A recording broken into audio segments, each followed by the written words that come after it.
다들 이렇게 대답이 시원찮죠? 네, 우리가 오늘부터 요한복음 말씀 다시 나누려고 합니다. 지난번에 우리가 5장 말씀까지 보았고요. 오늘부터 그래서 다시 6장부터 말씀을 보려고 합니다. 요한복음 맨 앞단락이 1장에서 6장이에요. 그리고 이 6장까지는 다시 3개의 소단락으로 나누는데 그 중에 마지막 3번째 소단락입니다. 우리가 읽은 본문은 흔히 오병이어라고 하는, 오병이어라는 말은 많이 들어봤죠. 한문인데 실제로 쓰려고 하면 쓰기 어려운 단어입니다. 보리떡 5개, 물고기 2마리, 그 기적이 담겨 있습니다. 이 내용은 사실 너무나 유명해서 불신자들도 많이 알고 있고 또 주일학교에서도 아주 어린 학생들도 잘 알고 있기 때문에 본문을 읽고 나서 이 본문에 대해서 설교를 하려고 하면 조금 어려운 점이 있습니다. 너무 익숙하고 잘 알고 있으니까요. 그렇지만 본문을 조금 더 꼼꼼하게 읽고 조금 더 세밀하게 살펴보면 예전에 보지 못했던 부분들을 조금 볼 수도 있고 동시에 본문이 담고 있는 주제가 이거구나라는 것을 명확하게 알 수 있습니다. 참고로 말씀드리면 마가복음에도 이 오병이어 사건이 나와요. 그런데 마가복음에서 기록하고 있는 본문의 핵심적인 주제와 지금 우리가 읽고 있는 요한복음에 들어있는 핵심적인 주제는 조금 다릅니다. 다른 목적을 가지고 다른 관점에서 본문을 기록한 겁니다.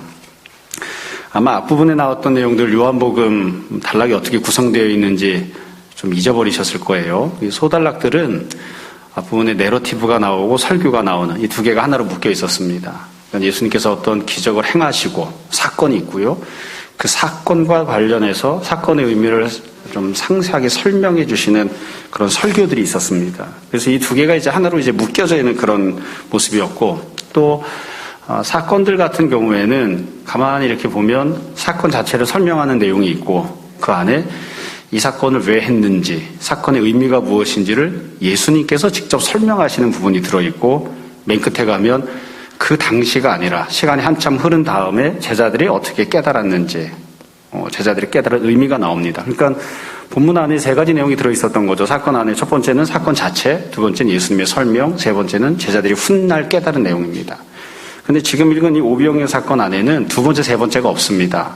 예수님이 이게 어떤 의미의 사건인지를 설명하는 내용도 없고 제자들이 훗날 깨달은 내용이 무엇인지를 명확하게 적시한 내용도 없습니다. 그렇기 때문에 사실 이 본문이 어떤 관점에서 쓰여졌는지 그리고 핵심 메시지가 무엇인지를 잘 알려면 사실은 뒤에 나오는 설교를 먼저 읽고 이런 의미를 전달하기 위해서 예수님이 이 사건을 벌이신 거구나 그렇게 이해하고 지금 이 오병이어 사건이 있는 것이 조금 더 도움이 되지 않나 싶습니다. 근데 우리가 그렇게 하기는 좀 어려우니까 오늘은 일단 본문 사건을 보고 다음 주에는 이제 예수님이 바다 위를 걸어오신 사건을 보고 그 뒤에 연관되어 있는 설교들을 보려고 합니다. 본문은 제가 15절까지 내용을 짧게 다시 4개의 순서로 나누어 놓았거든요. 그래서 4개의 순서를 따라서 본문이 전개가 돼요. 첫 번째 내용은 1절부터 4절입니다. 1절부터 4절은 누가 그 자리에 있었는지를 보여줍니다. 오병이어 기적을 경험했던 사람, 목격했던 사람들인 거죠. 근데 이 내용을 보시면 1절부터 4절을 보면 예수님과 사람들이 순차적으로 이렇게 교차적으로 나와요. 1절을 보세요. 그 후에 예수님께서 디비아라 갈릴리 바다 건너편으로 가셨다. 예수님이 이렇게 행동하셨다는 게 나오죠. 바다 건너편으로 가신 거예요. 그러니까 2절 큰 무리가 등장합니다. 큰 무리가 어떻게 했는가? 첫 번째로 그들이 주님을 따랐습니다. 큰 무리는 어떤 사람들이냐면 예수님이 가시면 거기로 따라간 사람들. 우리가 이걸 영어로 쓰면 follow 했다. follow죠. 제자들입니다. 그래서 예수님을 따라간 거예요. 그럼 왜 이들이 따라갔느냐? 두 번째로 2절에 보시면 끝에 이는 병자들에게 행하시는 표적을 보았습니다라. 그러니까 이 큰 무리는 표적을 목격한 사람들입니다. 그러니까 어찌 보면 증인들이라고 할 수 있는 거죠. 일정 부분 사람들은 자기가 갖고 있는 문제를 직접 해결받았을 수도 있고 아마 대부분의 사람들은 예수님의 다른 누군가에게 기적 행하시는 것을 목격을 했겠죠. 그래서 주님이 역사하시는 것, 주님이 은혜 베푸시는 것을 보았기 때문에 예수님을 따르는 사람들이 된 겁니다. 이게 이제 큰 무리의 모습이에요. 이들이 이제 오병이어의 구체적인 혜택을 받는 사람들이 됩니다. 그럼 이들만 있었느냐? 그건 아니죠. 3절에 보면 두 번째 무리의 사람이 등장해요. 예수님께서 산에 오르사 제자들과 함께 거기 앉으시니 또 예수님의 행동이 나옵니다. 예수님께서 산에 올라가셨고 앉으셨어요. 그랬더니 그게 누가 있었느냐? 두 번째 무리가 있는데 제자들이 있었습니다. 제자들도 예수님을 따라가는 사람들이죠. 예수님이 올라가시니까 같이 따라 올라갔고 예수님이 앉으시니까 같이 따라 앉은 겁니다.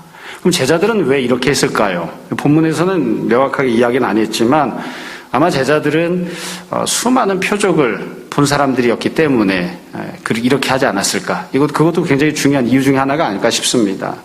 아마 그 누구보다도 예수님이 역사하시는 것, 기적 베푸시는 것, 주님의 표적을 가장 가까이에서 가장 세밀하게 가장 많이 목격한 사람들이 제자들이 아닐까 싶어요. 그래서 이런 점에서 놓고 보면 큰 무리와 제자들은 동질의 사람들입니다.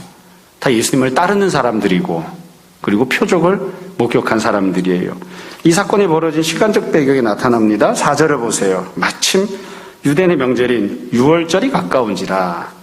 이 유월절이 가깝다는 설명이 왜 나왔는지는 모르겠어요. 이게 뭐 봄이라는 걸 보여주기 위해서인지 아니면 다른 목적이 있는지는 모르겠습니다. 다만 지금 누가 이 자리에 있는지를 생각하고 이 유월절이라는 걸 생각해 보면 이 주님 주변에 있었던 큰 무리 제자들 그리고 유월절 사이에 일맥상통하는 공통점이 있다는 것을 알 수 있습니다. 여러분 유월절이 어떻게 해서 생긴 건가요? 출애굽 때문에 생긴 겁니다. 출애굽은 무엇이냐면 하나님이 앞장서시고 종살이하던 이스라엘 백성들 히브리인들이 그 하나님을 쫓아 나온 것. 하나님이 앞서가시고 그 하나님을 따라 나온 거예요. 따라 나온 것. 그러면 히브리인들이 왜 하나님을 쫓아 나오게 되었느냐? 간단합니다. 애굽에서 종살이하고 있었는데 하나님께서 10가지 재앙으로 애굽을 심판하시는 그 표적을 보았기 때문입니다. 그러니까 이 유월절이라고 하는 사건은 무엇이냐면 하나님의 역사하심, 은혜를 베풀어 주심, 구원을 허락하심 이런 역사를 목격한 거예요. 증인으로. 표적을 본 거예요. 보았기 때문에 하나님을 따라 나서는 자가 된 그래서 경험한 기적, 그래서 경험한 은혜, 그래서 만들어진 시간을 규정한 게 바로 유월절이죠. 그러니까 지금 이 본문에 등장하는 누가 지금 오병이어 사건의 혜택을 보는 사람, 옆에 있는 사람인가 보면 큰 무리, 제자들, 유월절 다 똑같습니다. 표적을 경험하고 그리고 주님을 따라 나선 사람들, 이들이 지금 이 사건에 같이 하고 있습니다. 결국 이들을 1절부터 4절을 도대체 누구라고 우리가 설명할 수 있느냐? 쉽게 이야기하면 이렇게 말할 수 있는 것 같아요. 이미 귀한 은혜를 경험한 사람들, 이미 하나님의 역사하심을 목격한 사람들. 그래서 어느 정도 우리가 봤을 때 만족스럽진 않지만 어느 정도 믿음을 갖고 있는 사람들이 이 자리에 지금 함께하고 있는 겁니다. 믿음을 갖고 있는 사람들이니까 나름대로 또 이런 앞으로 보게 될 상황에서도 자기들 나름대로 어떤 믿음을 표현하거나 주님을 향한 소망을 얼마든지 가질 수도 있는 그런 사람들인 거죠. 그런 점에서 보면 이 오병이어 사건에 나오는 이 청중들은 앞에 나왔던 사건들의 청중들과는 매우 다릅니다. 가령 뭐 가나 혼인잔치에 있었던 사람들, 그 예수님의 표적을 본 적이 없습니다. 예수님을 따라 나온 사람들도 아니고요. 베데스다 연못가에 있었던 38년 된 병자, 표적을 본 사람이 아닙니다. 주님이 찾아왔는데도 불구하고 주님이 누구지도 모릅니다. 그랬던 청중과는 굉장히 다른 청중이 지금 오병이어 사건을 경험하는 거예요. 그렇기 때문에 이 오병이어 사건에 나오는 청중들의 모습을 보면 우리가 조금 더 우리와 밀접하게 상관성이 있다 이렇게 볼 수 있습니다. 왜냐하면 우리는 다 그래도 이유가 무엇이 되었든 또 과정이 어찌 되었든 정도가 어떻든 간에 예수님의 은혜를 받은 사람들, 예수님께 어느 정도 소망을 품고 있는 사람들이거든요. 예수님을 따라 나온 사람들이죠. 그러니까 이들이 보여주고 있는 행동이 우리가 예수님께 어떻게 하는가, 우리는 상황 속에서 어떻게 하는가를 조금 더 우리가 밀접한 상관성을 가지고 깨닫게 해주는, 생각하게 해주는 그런 역할을 합니다. 자, 이제 첫 번째 내용을 다 말씀드렸어요. 1절부터 4절을 그냥 한 문장으로 이야기하면 이미 은혜를 받아서 어느 정도 믿음을 갖고 있는 사람들, 그들이 이 자리에 함께하고 있었습니다.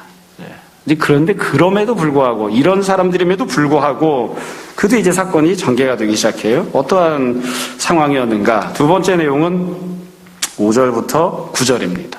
이 5절부터 9절을 보면 오병이어 사건이 어떤 현실, 어떤 상황에서 전개가 되었는지 상황 묘사가 나옵니다.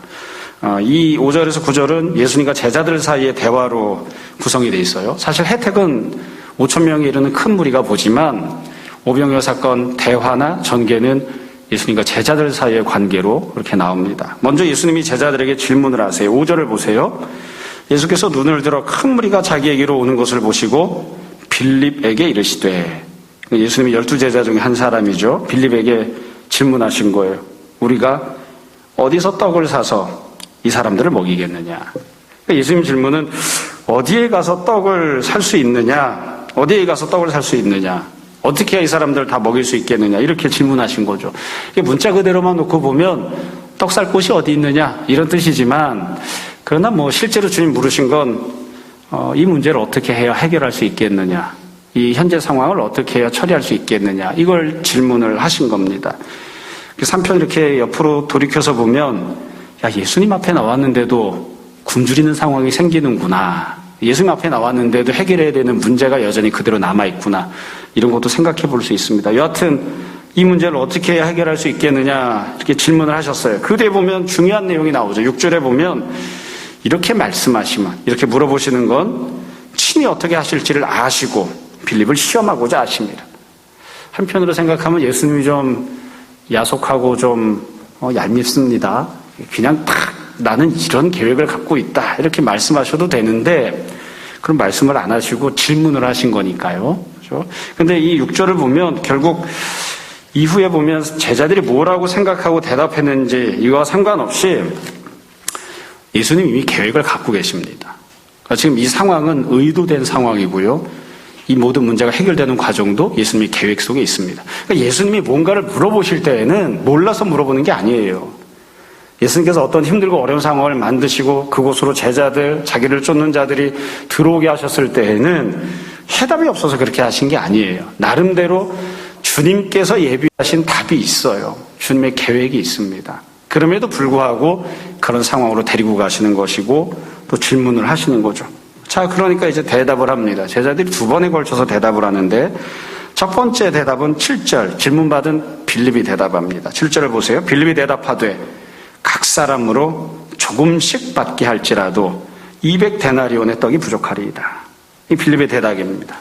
그러니까 이게 풍성하게 받는 게 아니라 조금씩만 먹으려고 해도 200데나리온어치 떡을 사와도 다 나눠줄 수가 없습니다. 그렇게 대답을 했어요. 한마디로 이야기하면 어디서도 이거 문제 해결할 수 없습니다. 어디서도 떡을 사올 수 없습니다. 그렇게 대답한 거죠. 그러니까 주변 환경과 관련된 얘기를 한 거예요. 아마 그 당시와 지금은 상황이 다르니까 200데나리온이 얼마치다 이렇게 말하기는 어렵지만 흔히 알고 있는 대로 한 데나리온이 노동자의 하루치 품삯이니까 똑같이 비교할 수는 없습니다. 그러나 그냥 한 데나리온 한 5만 원 이렇게 생각하면 200데나리온이면 한 1,000만 원쯤 되겠죠. 그러니까 1,000만 원어치 도시락을 사와도, 떡을 사와도 이 사람들 다 조금씩 주는 것도 좀 부족합니다. 이렇게 이야기를 한 거예요. 이건 그 당시나 지금이나 마찬가지여서요. 여러분, 지난주에 이제 우리가 추석 명절이었잖아요. 그래서 지난주 총각 언제 한번 가서 떡집에 가서, 요 시장에 있는 낙원떡집에 가서 떡을 좀 몇 개 사와라, 이렇게 심부름을 시켰더니만 와서 그렇게 얘기하더라고요. 야, 거기 송편잔치가 벌려졌습니다. 그래서 송편잔치라면 뭐냐면 공짜로 나눠주는 게 아니라 송편을 산처럼 쌓아놓고 팔고 있다, 이거. 근데 아무리 오늘날에 명절을 맞아서 떡을 아무리 많이 준비했어도 5,000명이 먹을 만큼 준비하지는 않습니다. 그러니까 어디 가서 떡을 사오기 어려운 거죠. 그러니까 지금 빌립이 있는 그대로 이야기를 한 거예요. 그래서 이 빌립의 대답은 아주 간단합니다. 주변 상황이 어떤지, 현실이 어떤지 그걸 있는 그대로 예수님께 대답한 거예요. 우리의 현실은 이러합니다. 우리가 갖고 있는 재정적인 상황은 이러합니다. 우리 주변에서 우리의 문제를 해결해 줄 수 있는 곳이 아무것도 없습니다. 주변 현실, 상황, 처지 이런 것들에 대해서 이야기하는 거예요. 이게 너무 비관적으로 현실을 왜곡해서 보거나 아니면 너무 이렇게 참담하게 나쁘게만 보고 있거나 이런 게 아니라 그냥 있는 그대로 주변 상황에 대해서 말씀을 드린 겁니다. 그러니까 옆에 큰 무리가 있잖아요. 5,000명이나. 암짝에도 쓸 데가 없어요. 문제거리만 일으키고 혹은 내가 도와줘야 될 대상이지 아무 도움이 되지 않아요. 네, 현실이 현재 주변 상황이 이렇습니다. 이게 첫 번째 대답이에요. 두 번째 대답이 8절에 나옵니다. 묻지도 않았는데 자기가 먼저 대답을 해요. 늘 말씀드리지만 성경에 나오는 제자들이 했던 이야기 중에 예수님이 말씀하시지도 않았는데 먼저 자기가 깝죽거리고 이야기했을 때에 별로 좋은 대답이 없었습니다. 8절 9절을 보세요. 8절 제자 중 하나고 시몬 베드로의 형제 안드레가 예수께 여짜오되. 안드레가 지금 대답을 하는 거예요. 9절. 여기 한 아이가 있어 보리떡 5개, 물고기 2마리를 가지고 있나이다. 그리고 지금 우리가 잘 알고 있는 이 본문의 유명한 제목이죠. 오병이어. 보리떡 5개, 물고기 2마리를 가지고 있습니다. 그러나 그것이 이 많은 사람에게 얼마나 되겠사옵나이까. 이 두 번째 대답은 뭐냐면, 주변 상황에 대한 것이 첫 번째 대답이었다면 두 번째 대답은 나 자신의 상황에 대한 설명입니다. 그럼 나는 이 현재 문제를 해결할 능력을 갖고 있는가? 아무것도 없다. 이렇게 대답한 거예요. 여러분, 이 오병이어라고 하는 것은 이 조그만 거지만 주님께 드리면 주님이 해결하신다. 물론 그런 의미를 갖고 있지만 내가 갖고 있는 것은 고작 나 하나의 한 끼를 해결할 만한 그것도 나에게는 없다. 이거를 보여주는 거죠. 더군다나 이들이 제자들이 갖고 있었던 오병이어는 제자들의 것도 아닙니다. 다른 아이가 갖고 있던 거, 그거 한 가지를 이제 주님 앞에 내어놓은 거예요. 우리는 갖고 있는 게 이거밖에 없습니다. 그러니까 너 뭘 갖고 있니? 했을 때 nothing이죠. 난 아무것도 없습니다. 그러니 이게 지금 상황을 놓고 보면 상황 지금 두 가지가 나온 거죠. 예수님께서 어디서 떡을 사서 이 사람들의 굶주림을 해결할 수 있느냐 이렇게 질문하셨을 때 첫 번째, 주변의 상황을 보니까, 현실을 보니까, 처지를 보니까 어디에서도 이 상황을 해결할 수 없습니다. 두 번째, 나 자신을 보니까 내가 갖고 있는 것이 무엇인지를 살펴보니까 도무지 어디다가 내놓을 수 있는 게 없습니다. 이게 상황을 해결할 수가 없게 생겼습니다. 그렇게 지금 대답을 한 거예요. 이게 지금 상황이 전개되는 두 번째 모습입니다. 그래서 지금 주변을 쳐다본 거죠. 여러분, 이 모습은, 이 제자들의 대답은 우리들도 이렇게 종종 대답하곤 합니다. 그래서 어떤 문제가 생겼을 때 어떻게 해결할 수 있을까? 엄마 아빠를 쳐다봐요. 엄마 아빠가 도와줄 수 있는가? 엄마 아빠도 해답을 주지를 못하네. 나 자신을 봅니다. 나는 더 한심하네. 이걸 도대체 어떻게 해야 되나? 이 두 가지를 쳐다보고 예수님의 질문에 대답을 한 겁니다. 이 문제를 어떻게 해결할 수 있지? 이 문제를 어떻게 해결할 수 있지? 어디 가서 누구에게 어떻게 해야 이 문제를 해결할 수 있는가? 내 주변에도 나 자신에게도 해결할 능력이 없습니다. 그냥 당하는 수밖에 없습니다. 그렇게 대답을 한 겁니다. 자, 여기에서는 이 제자들이 했던 대답은 우리가 이제 이 본문 읽을 때마다 늘 이야기하는, 누구나 다 알고 있는 그런 내용입니다. 지금부터 말씀드리는 것은, 여러분, 제자들은 정말 누구나 인식하는 현실 인식을 갖고 있습니다. 또 누구나 볼 수 있는 주변 상황에 대한 객관적인 판단을 하고 있습니다. 그러나 우리가 이 제자들의 대답에서 항상 문제 삼는 것은 사실은 그들이 가장 가까이 계시는 예수님을 보지 못하고 있기 때문에 우리가 항상 문제를 삼는 거죠. 제자들 주변에 있었던 문제만 있는 것이 아니라 문제를 해결하기 위해 생각해야 될 여러 요소 중에 첫 번째, 주변 환경, 두 번째, 나 자신의 능력, 이것 이외에 예수님께서 바로 옆에 서 계시잖아요. 그게 가장 중요한 요소인데 제자들은 그것은 전혀 생각하지 않습니다. 전혀 예수님에 대한 기대치, 예수님에 대한 소망, 예수님에 대한 신뢰는 아무것도 생각하지 않아요. 그러니까 예수님이 바로 옆에 서 계심에도 불구하고 예수님은 제자들 입장에서 놓고 보면 현실이 아니에요. 나에게 영향을 끼칠 수 있는 어떤 요소가 아니에요. 내 문제와 관련되어 있는 어떤 연관성을 갖고 있는 그런 요소로 예수님을 전혀 생각하지 않는 거예요. 이게 제자들이 갖고 있었던 대답을 했었던 내용이 갖고 있는 특징입니다. 아까 처음에 말씀드렸습니다만 제자들은, 그리고 큰 무리는 예수님을 쫓아온 사람들입니다. 그리고 이미 표적을 경험한 사람들이에요. 그러니까 얼마든지 예수님을 향해서 예수님께서 표적을 행하실 수 있는 분이시고 나는 그것에 대한 신뢰와 소망을 품고 주님을 따라왔습니다. 난 그래서 주님을 쫓는 사람입니다. 이렇게 이야기할 수 있는 사람들인데, 그래서 지금 같이 하고 있는 사람들인데, 그럼에도 불구하고 이미 은혜를 경험한 사람들임에도 불구하고 예수님을 보지 않아요.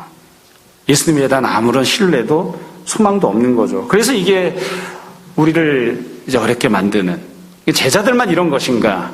큰 무리만 이런 것인가? 아니, 우리도 비슷하기 때문에 우리가 이 본문 읽으면서 항상 스스로를 돌아보는 것 아니겠습니까? 나도 예수님을 따라가는 사람인데 이미 큰 은혜를 경험한 사람들인데 그럼에도 불구하고 내가 어떤 문제에 처해 있을 때 예수님을 믿는 사람임에도 불구하고 어떤 문제를 만났을 때 내가 생각하는 문제 해결을 위한 해결 요소는 무엇이 있는가? 첫 번째 주변 환경, 두 번째 나의 능력, 그 다음에 아무것도 생각을 안 하는 거죠. 사실은 제일 첫 번째로 예수님을 생각해야 되는데 그리고 눈앞에 지금 예수님이 버젓이 보이는데 그럼에도 불구하고 예수님을 생각하지 않는 거예요. 생각하지 않는 거예요. 이건 뭐 누구나 다 마찬가지입니다. 우리가 지금 수시 원서를 쓰고 수능을 시험을 봐야 되는데 그렇죠? 몇 수생이다 말하기 어려운 사람부터 시작해서 재수생인 준수 및 기타 등등 고3들 이게 있단 말이에요. 그래서 이번에 어떨 것 같니? 그러면 제일 처음에 이야기하는 게 첫 번째 원서 썼는데 경쟁률이 제일 적은 데가 160대 1입니다. 이 주변의 환경. 두 번째, 내가 갖고 있는 교과 성적은 그건 비밀이라서 말씀드리기 어렵습니다. 고등학교 내신은 얼마? 두 번째, 이 두 가지만 생각하는 거예요. 그래서 내 옆에 가장 가까이에 서 계신 예수 그리스도를 생각하지 않아요. 예수님이 입시랑 무슨 상관이 있나? 예수님이 지금 내가 당하고 있는 굶주림이랑 무슨 상관이 있나? 그러니까 예수님은 현존하는 존재가 아닌, 현실적인 존재가 아닌, 나랑은 상관없는 그렇게 생각하는 거죠. 하다못해 과거에 가나온 잔치에서 물로 포도주를 만드신 것을 경험했으니까 그때도 아무것도 없었지만 물로 포도주를 만드셔서 많은 사람들을 먹여주셨던 예수님께서 지금도 아무것도 없지만 이 문제를 해결하실 것을 우리가 소망합니다. 뭐 이렇게라도 얘기를 해야 되는데 그런 고백이 하나도 없는 거죠. 자, 그럼 이제 사건이 그 뒤로 넘어가서 전개가 됩니다. 세 번째 전개를 보자고요. 10절부터 13절입니다. 이건 사건이 어떻게 해결되었는지를 보여주는 내용인데요. 10절부터 13절을 보시면 아주 명확하게 사건을 써놨습니다. 모든 동사의 주어는 하나입니다. 예수님입니다. 예수님이 어떻게 행하시는지가 나와요. 10절을 보세요. 첫 번째, 예수님이 하신 첫 번째예요. 예수님께서 말씀하세요. 이 사람들로 앉게 하라. 그곳에 잔디가 많은지라 사람들이 앉은 수가 5,000명쯤 되더라. 여기 앉은 사람들은 일면 겉모습만 놓고 보면 그래도 순종을 했습니다. 어떤 기대를 갖고 순종을 했을까요? 대단한 믿음이나 대단한 소망을 갖고 이렇게 행동한 건 아닌 것 같아요. 그냥 앉으라고 하니까 앉은 거예요. 그래도 순종을 하긴 한 겁니다. 첫 번째 모습은 예수님이 말씀하세요. 두 번째 11절 예수님께서 떡을 가져다가 축사하십니다. 여기 있는 큰 무리나 제자들은 아무것도 안 합니다. 예수님께서 축사를 하시는 거예요. 세 번째 11절 중간이에요.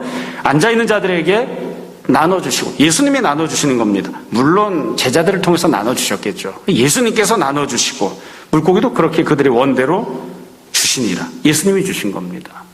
그러니까 앉으라고 말씀하시는 것도 예수님 첫 번째, 두 번째 축사하시는 것도 예수님, 세 번째 나눠주시는 것도 예수님이에요. 12절에 보시면 마지막 네 번째 다 먹었어요. 그들이 배부른 후에 예수님께서 제자들에게 말씀하십니다. 남은 조각을 거두고 버리는 것이 없게 하라. 남은 이 뒤에 후속 조치를 예수님이 하시는 거예요. 그래서 13절 이에 거두니 보리떡 5개로 먹고 남은 조각이 12바구니에 찼더라. 참, 우리는 종종 쓸데없는 생각을 하죠. 바구니는 얼마나 큰 거였을까? 요만한 거였을까? 큰 거였을까? 그리고 보리떡 5개 물고기 2마리가 요만큼밖에 안 되는데 그걸 어떻게 12개가 찼을까? 뭐 이런. 여하튼 후속 조치까지 예수님께서 쭉 다 하셨어요. 그래서 이 문제를 해결하시는 모습을, 이 장면을 보면 아주 간단하죠. 처음 말씀드린 것처럼 처음부터 끝까지 예수님이 하십니다. 예수님께서 말씀하시고, 예수님께서 축사하시고, 예수님께서 나눠주시고, 예수님께서 뒷정리를 하십니다. 모든 것들이 다 예수님을 통해서 이루어진 거예요. 그러니까 이게 너무나 유명한 장면이니까, 그리고 너무나 어찌 보면 우리 입장에서, 현재를 살아가는 우리 입장에서 보면 너무나 당연한 것이니까 앞에 있었던 제자들의 대답을 다시 생각해 보는 거예요. 모든 문제 해결은 다 예수님이 하셨는데 왜 제자들은, 그리고 우리들은 주변 환경, 내가 갖고 있는 것, 이것만 보는가? 이것만 생각하고 이것만 이야기를 했는가?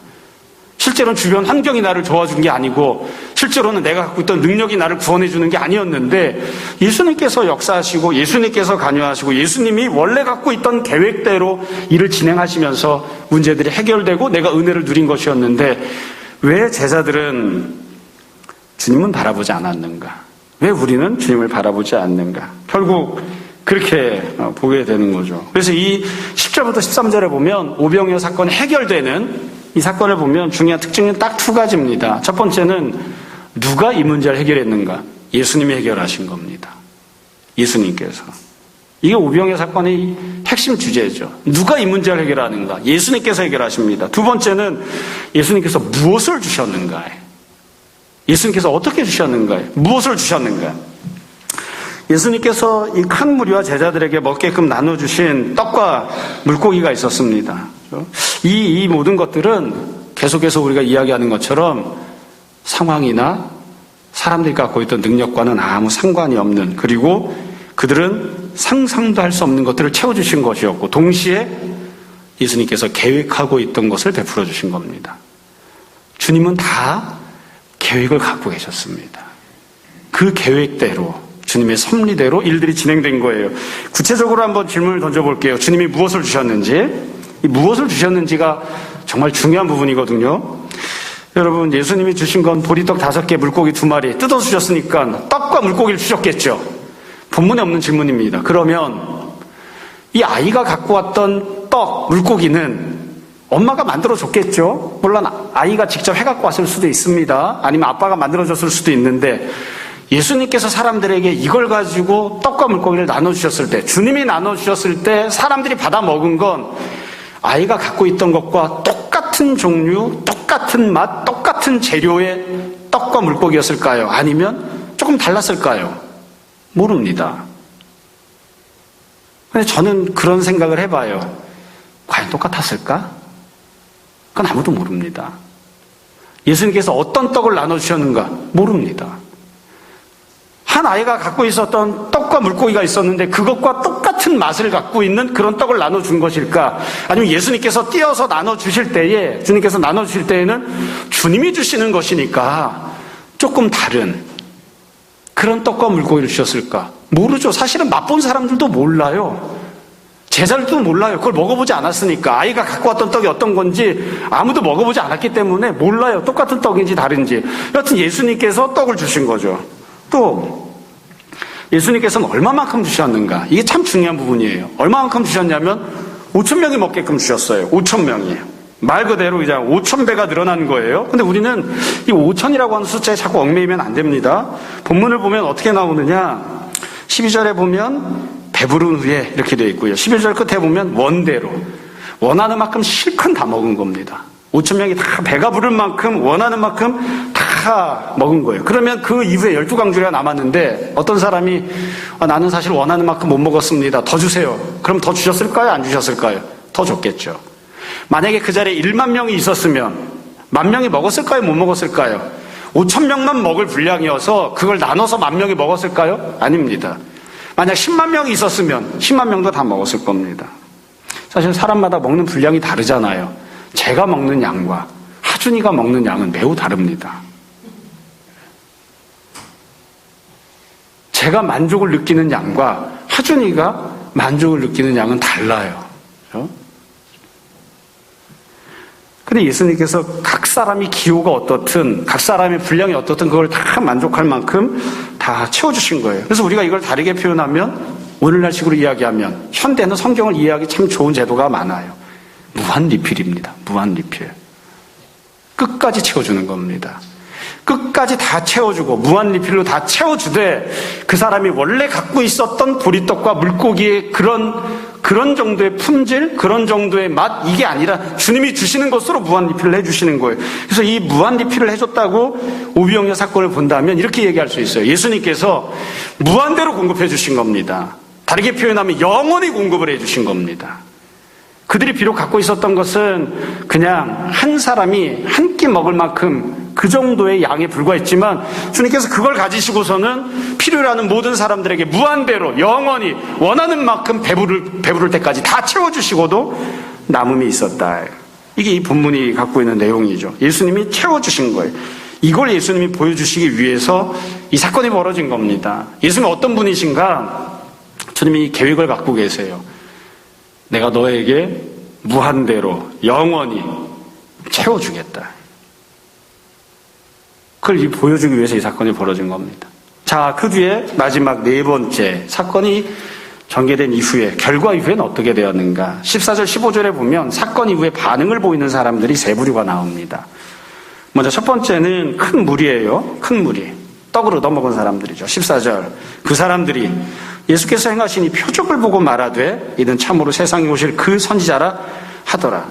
이 사람들은 자기들이 원하는 걸 예수님이 채워줬다는 것을 알았어요. 그만 먹었으니까. 그래서 어떡하냐면, 야, 예수님을 잡아다가, 모셔다가 왕으로 삼자. 그래서 지금은 비록 굶주림의 문제만 갖고 있었지만 다른 문제들, 내가 원하고 나에게 필요로 하는 것들도 예수님이 무한대로 영원히 채워주시는 그런 은혜를 누리고 살아보자 하고 예수님을 왕으로 삼자. 이렇게 한 거예요. 근데 이 모습은 별로 믿음의 모습은 아니었습니다. 그럼 예수님께서 거절하시니까요. 두 번째는 제자들이 보인 반응입니다. 본문에는 제자들이 보인 반응이 없습니다. 왜 본문에 제자들 반응이 기록이 없을까요? 유의미한, 그러니까 의미가 있을 만한, 가치가 있는, 언급할 만한 가치가 있는 행동을 제자들이 안 했어요. 그래서 기록이 없는 거예요. 원래 제자들이 어떻게 반응을 해야 될까요? 앞에 나왔던 사건들을 보면 예수님께서 물로 포도주를 만드시니까 제자들이 그것을 보고 예수를 믿었습니다. 믿음을 갖게 되었습니다. 다른 사건들도 마찬가지예요. 제자들이 바로 앞에서 예수님의 표적을 경험하면서 믿음으로 반응하는 무언가를 하는데 지금은 이걸 보고 제자들이 믿음을 가졌다, 아니면 회개했다, 아무런 반응이 없어요. 참 이게 좀 안타까운 그런 모습입니다. 원래 제자들이 반응을 한다면 어떻게 반응을 했어야 정상적일까? 뭐 최소한 믿음을 가졌다, 주님을 찬양했다, 아니면 주님 우리가 어떤 의미를 찾아야 됩니까? 질문했다, 기타 등등이 나와야 되는데 제자들은 반응이 없습니다. 마지막 반응은 예수님의 반응입니다. 예수님 반응을 보세요. 15절. 그러므로 예수께서 그들이 와서 자기를 억지로 붙들어 임금으로 삼으려는 줄 아시고 다시 혼자 산으로 떠나가시니라. 혼자 산으로 가셨다. 참 혼자 산으로 가셨다 표현을 보면서 여러 생각을 했습니다. 왜냐하면 우선은 굶주림이라고 하는 문제는 지금 당장 해결돼야 될 시급한 문제잖아요. 그걸 예수님이 해결해 주셨잖아요.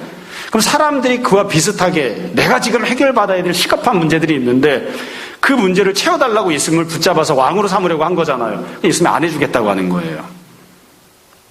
그러니까 예수님이 이 사건을 벌이신, 이 사건을 진행시키신 목적은 네가 원하는 게 무엇이건 나를 향한 믿음을 가지고 나에게 간절히 기도하면 내가 그것을 채워줄게. 이걸 보여주는 게 아니에요.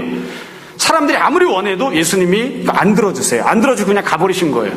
뒤집어서 이야기하면 사람들이 지금 원하고 있는 것, 그게 당장 해결돼야 될 정당한 시급한 문제이건 아니면 악한 자기만의 욕심과 계획이건 여하튼 사람들이 원하고 간절히 기도하는 것들에 대해서 예수님이 무시하신 거예요. 나 안 들어줄 거야. 그럼 그냥 가버리셨어요. 사람들이 원하는 걸 얼마나 간절히 원했는가, 얼마나 필요한가, 얼마나 예수님께 온전하게 소망했는가, 이게 지금 문제가 아니고 그게 정말 예수님 뜻에 합당한가, 주님이 계획하신 것, 준비하신 것에 맞는가가 정말 중요한 부분이에요. 그 다음에 보면 예수님이 가실 때에 혼자 가셨죠. 제자들은 왜 안 데리고 가셨을까요? 자, 이 생각해보면 이것도 비슷해요. 제자들도 큰 무리와 비슷했습니다. 예수님의 뜻에 맞추어서, 예수님이 이 사건을 벌이신 목적에 맞추어서 믿음을 갖는 모습이 아니었거든요. 그걸 예수님이 혼자 가버리세요. 혼자. 그래서 우리도 신앙생활하면서 종종 오병이의 기적을 경험하는, 주님이 나의 필요를 채워주시는 그런 일들은 경험했는데 나중에 보면 내가 예수님께 나의 생각을 맞추고 있는 것이 아닌지라 주님께서 나도 그냥 버려버리시고 나도 놔두시고 그냥 주님이 혼자 가버리시는 그런 때들도 종종 있습니다. 자, 이제 정리를 하겠습니다. 본문에 대한 설명은 말씀드렸으니까 늘 하던 대로 우리가 생각해야 되는 내용들을 몇 가지 말씀드리려고 합니다. 이미 다 말씀드린 내용을 정리해서 말씀드리는 겁니다. 본문의 내용을 순서대로 이야기하면 이렇게 얘기할 수 있습니다. 네 가지 순서를 따라 본문이 기록되어 있잖아요. 첫 번째, 누가? 이미 은혜를 경험했던 사람들이. 두 번째, 어떤 상황에서? 주변 환경을 보거나 나 자신을 보면 도무지 해결할 수 없는 상황에서. 세 번째로, 어떻게 그 문제를 해결했는가? 예수님께서 그 모든 문제를 해결해 주셨습니다. 네 번째, 그 이유는 어떻게 되었는가? 사람들은 그 은혜를 받은 다음에도 믿음을 가진 것이 아니었기 때문에 자기를 욕심대로 주님을 끌어다 쓰기를 원했기 때문에 주님께서 그들을 그냥 내버려 두시고 혼자 산으로 가시는 그런 맨 마지막 결과가 나타난 거예요. 이게 본문이 기록하고 있는 내용이에요. 이 본문에서 역시 제일 중요한 건 본문이 갖고 있는 문자적인 의미입니다. 계속 말씀드린 대로 누가 문제를 해결하시는가? 예수님이 해결하십니다. 두 번째, 무엇을 주시는가? 주님이 준비하신 방식대로, 주님이 준비하신 은혜를 베풀어 주시면서 문제를 해결합니다. 그렇기 때문에 우리가 언제든지 어떤 문제를 만났을 때, 어떤 어려움에 처했을 때, 내가 예수님을 따라가고 있는 사람임에도 불구하고 힘들고 어려운 굶주림이나 질병을 만났을 때, 육적인 어떤 상황에 처해 주님을 나의 중요한 현실적 요소로 생각해야 됩니다.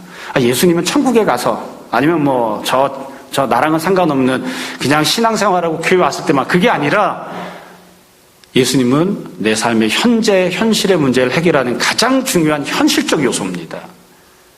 그걸 항상 잘 생각을 해야 됩니다. 두 번째로, 제자들이 훗날 무엇을 깨닫게 되었을까요?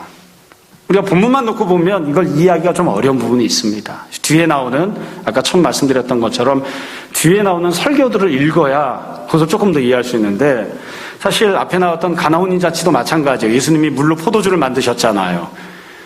그 사건의 진정한 의미는 예수님께서 새 언약의 새 포도주를 주신다는 겁니다. 예수님께서 자신의 피를 새 언약의 피로 공급해 주신다는 거였거든요. 지금도 마찬가지예요. 이 사건을 통해서 예수님이 정말 제자들에게, 그리고 사람들에게 알려주시려고 했던 메시지는 무엇인가? 주님이 주시는 주님의 떡이 있는 겁니다. 주님의 떡이 있습니다.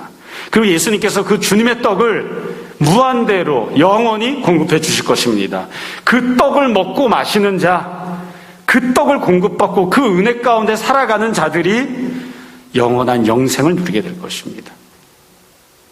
예수님께서 오병이어라고 하는 보리떡 5개, 물고기 2마리, 이거에 불과한 이 자그마한 것이 영원하고 무한한 공급을 베풀어 주시는 그런 어떤 기여점으로 삼으신 것처럼, 우리가 현재 이 고기 덩어리에 불과한 이 육체를 갖고 살아가잖아요, 지상에서.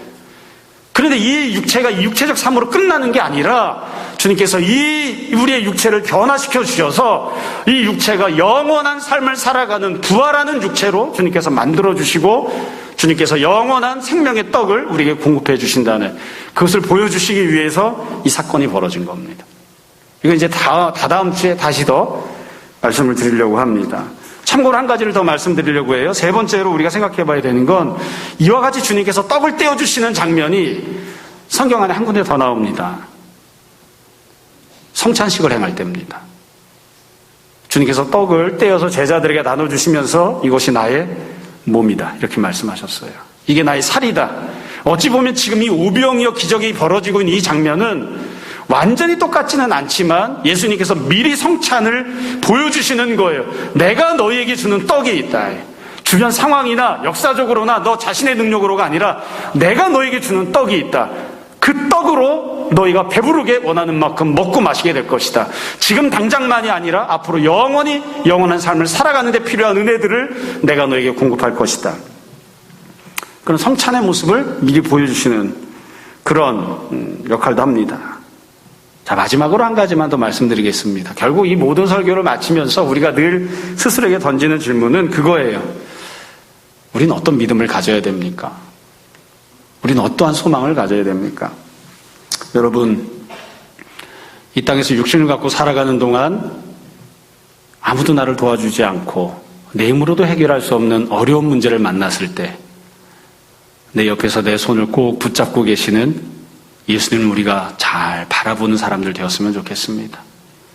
주님을 향한 믿음, 주님을 향한 소망을 갖는 성도들로 살았으면 좋겠습니다. 그리고 거기에서 출발을 해서 비록 육적인 것에서 출발했지만 영적인 은혜를 갈망하는 우리들로 더 성장해 나가고, 작은 문제를 해결하는 그것을 소망하는 데서 출발했지만 내 삶의 모든 문제들을 주님께서 해결해 주실 것을 소망하는 그런 모습으로 나아가는 우리 제자들이 다 되었으면 좋겠습니다. 날마다 주님이 우리와 함께하고 계시고 주님께는 우리를 향한 계획이 있음을 늘 고백하는, 그래서 언제든지 주님을 신뢰하고 주님께 기도하는 우리 모두가 다 되기를 주님 이름으로 축원합니다. 잠시 기도하겠습니다. 오늘 말씀을 정돈해 보시죠.